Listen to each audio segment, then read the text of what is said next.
ఈ చిత్రాన్ని మీరు సరిగ్గా గమనిస్తే పైన ఇది ఉన్నది కాన్షియస్ మైండ్ అండి. ఇది కింద పార్ట్ వచ్చి సబ్ కాన్షియస్ మైండ్. ఇది ఫిజికల్ బాడీ, అంటే ఇది వ్యక్తి యొక్క స్వరూపం అన్నమాట. రోజు వేల కొద్ది ఆలోచనలు వచ్చేది మన కాన్షియస్ మైండ్లోకి వస్తాయి. వేల కొద్ది ఆలోచనలు వస్తాయి. ఈ కాన్షియస్ మైండ్ ద్వారా మనం టేస్ట్, స్మెల్, టచ్, వినడం అండ్ చూడడం, ఇవి 5 కూడా కాన్షియస్ మైండ్లో ఉంటాయన్నమాట. ఈ సబ్ కాన్షియస్ మైండ్లో మనం ఏదైతే భావన నిక్షిప్తమై ఉందో ఆ సబ్ కాన్షియస్ మైండ్ని సూపర్ కాన్షియస్ మైండ్ అని, యూనివర్స్ ఇంటెలిజెన్స్ అని కూడా అంటామండి. ఎందుకంటే యూనివర్స్ ఇంటెలిజెన్స్ ఎందుకు అంటామంటే ఈ సబ్ కాన్షియస్ మైండ్లో ఉన్న భావన ద్వారానే ఇది యూనివర్స్తో కనెక్ట్ అయ్యి, అంటే మనం ఇంకా చెప్పుకోవాలంటే దేవుడితో కనెక్ట్ అయ్యి, దైవాన్ని నమ్మేవాళ్ళు, లేదంటే కనుక దైవాన్ని నమ్మని వాళ్ళు అయితే కనుక యూనివర్స్తో కనెక్ట్ అయ్యి. ఎందుకంటే మనిషి శక్తి క్షేత్రం అండి. అత్యంత పెద్ద శక్తి క్షేత్రం శాటిలైట్ లాంటిది యూనివర్స్ అనమాట.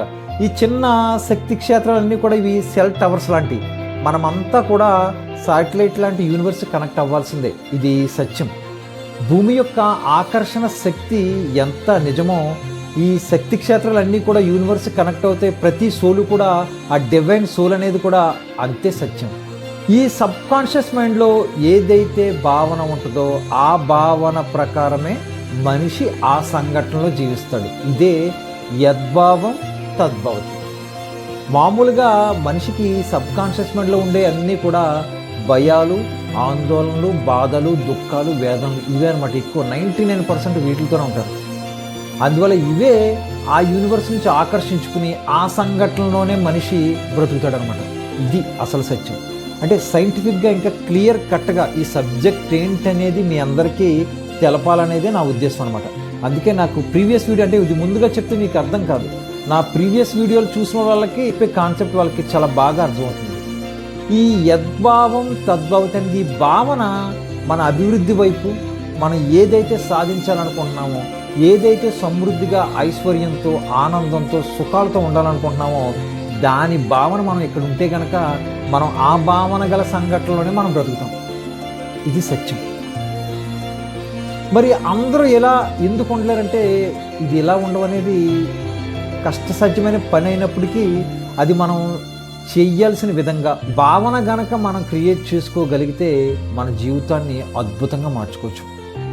ఈ భావన యాక్చువల్గా ఇదేమవుద్ది, ఇక్కడ మనకు వచ్చే థాట్స్ నుంచి రిపీటెడ్గా థాట్స్ వచ్చి నెగిటివ్ థాట్స్ ఎక్కువ మనిషికి వస్తాయి.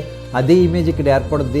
మళ్ళీ అదే విధంగా పతనం వైపు మనిషి ఎక్కువ వెళ్తాడు. అతి తక్కువ మంది మాత్రమే సక్సెస్ వైపు వెళ్తారు. వెళ్ళిన వాళ్ళకి ఎక్కడో చోట మళ్ళీ అన్ని ఏరియాల్లో సక్సెస్ అనేది కష్టం అవుద్ది. ఏదో ఒక ఏరియాలో ఇబ్బంది పడుతుంటారు, మళ్ళీ వాళ్ళు డౌన్ఫాల్ ఉంటుంది. ఒకవేళ పైన ఉన్నా సరే ఈ 2-3 ఏరియాల్లో ఉన్న ఈ ఇబ్బందుల వల్ల వాళ్ళు ఆ సక్సెస్ని ఆస్వాదించలేరు. దీన్ని మేము ఆ గురుతత్వంతో ఇచ్చే చాంటింగ్ ద్వారా, ఏ విధమైన చాంటింగ్ మనం చేస్తే ఆ చాంటింగ్ ఎలా వస్తే మీ యొక్క కోరిక ఏదైతే ఉందో మిమ్మల్ని ఉన్నత శిఖరాల వైపుకి, మీరున్న పొజిషన్, బాధ, దుఃఖం, వేదన నుంచి బయటపడేసే విధంగా, మిమ్మల్ని అభివృద్ధి వైపు తీసుకెళ్లే విధంగా మేము మీ యొక్క సమస్యను తెలుసుకుని దానికి సంబంధించి గురుతత్వంతో చాంటింగ్ తయారు చేసి, దాంతోపాటు ఈ బ్రాస్లెట్ అనమాట, ఈ కాస్మిక్ ఎనర్జైజ్డ్ బ్రాస్లెట్, ఇది చాలా యాంప్లిఫైయింగ్ అవుతుంది. మన యొక్క శక్తి యాంప్లిఫై అవుతుంది. మనిషి సబ్ కాన్షియస్ మైండ్ మనం అనుకున్న విధంగా ఆ ఇమేజ్ని మనం చిత్రీకరించవచ్చు. దాని నుంచి ఆ వ్యక్తిని ఉన్నత శిఖరాల వైపు మనం తీసుకెళ్ళచ్చు అనమాట. ఓవరాల్గా సబ్జెక్ట్ ఇది. దీని ద్వారానే ఇప్పటివరకు మేము చేసిన ఈ ప్రాసెస్ మొత్తంలో మాకు వచ్చే రిజల్ట్ ఇంచుమించు ఒక 90% రిజల్ట్ సక్సెస్ రేట్ వచ్చిందండి. 90% వాళ్ళు ఏదైతే అనుకున్నారో ఆ లక్ష్య సాధనలో వాళ్ళు ఉన్నారు. వాళ్ళు కావాల్సినవన్నీ కూడా ఆరోగ్యానికి సంబంధించి కానీ, వాళ్ళ ఏ విధమైన ఒకవేళ జాబ్కు సంబంధించి వాళ్ళ స్థాన బదిలీలు కానీ, అలాగే వాళ్ళు ఉన్న పొజిషన్ నుంచి సంతోషం, కనుదిష్టి నుంచి కానీ, ఇలా అన్ని ఏరియాల నుంచి కూడా వాళ్ళు మన దగ్గర నుంచి ఈ చాంటింగ్ కానీ, బ్రాస్లెట్ కానీ తీసుకున్న వ్యక్తుల యొక్క ఫలితాలు 90% పాజిటివ్గా వచ్చాయి.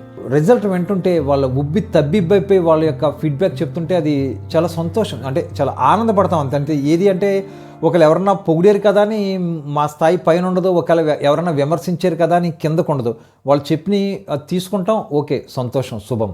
అది ఆ దేవుడి యొక్క గొప్పతనం అనమాట. ఇది ఎవరి యొక్క గొప్పతనం కాదు, ఇది ఒక కాస్మిక్ ఎనర్జీ, ఆ భగవంతుని యొక్క గొప్పతనం. ఇది ఓవరాల్గా సబ్జెక్ట్ అండి. మీకు ఏ విధమైన ఎంతటి పెద్ద సమస్య ఉన్నా సరే దాన్ని మనం అతి సులువుగా అధిగమించవచ్చు. దానికి కావాల్సిందల్లా మీ యొక్క పేరు, మీ తల్లిగారి పేరు, మీ తండ్రి గారి పేరు. నమస్తే అండి, దిస్ ఈజ్ గంగాధర్ పిడుగు, life transformation Guru and mind management coach through spiritual way. Thank you so much.